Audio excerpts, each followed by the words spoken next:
ठाकरे गटाचे नेते तथा माजी खासदार चंद्रकांत खैरे आणि विधान परिषदेचे विरोधी पक्षनेते अंबादास दानवे यांच्यामध्ये मागच्या काही दिवसांपासून आरोप प्रत्यारोपांचं राजकारण सुरू आहे।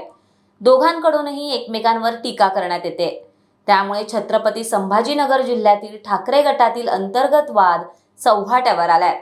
अंबादास दानवे यांनी बोलावलेल्या पक्षाच्या मेळाव्याला चंद्रकांत खैरे हे उपस्थित राहिले नाहीत आणि त्यातूनच नव्या वादाला तोंड फुटलं।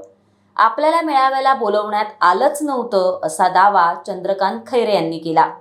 मेळाव्याला बोलवण्यात आलं नसल्यानं त्याची तक्रार उद्धव ठाकरे यांच्याकडे केली जाणार असंही चंद्रकांत खैरे यांनी म्हटलं।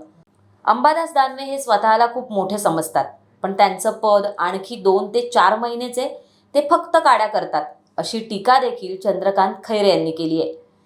चंद्रकांत खैरे हे अंबादास दानवे यांच्यावर संतापल्याचं पाहायला मिळालं होतं।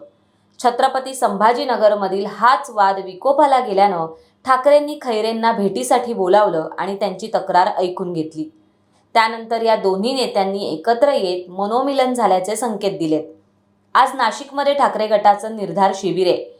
यावेळी अंबादास दानवे भाषण करत असताना चंद्रकांत खैरे यांनी संपूर्ण भाषण खाली बसून ऐकलं। मात्र त्या दोघांनी एकमेकांशी बोलणं टाळल्याचंही दिसून आलंय। नेमकं काय घडलं ते आपण पाहूया।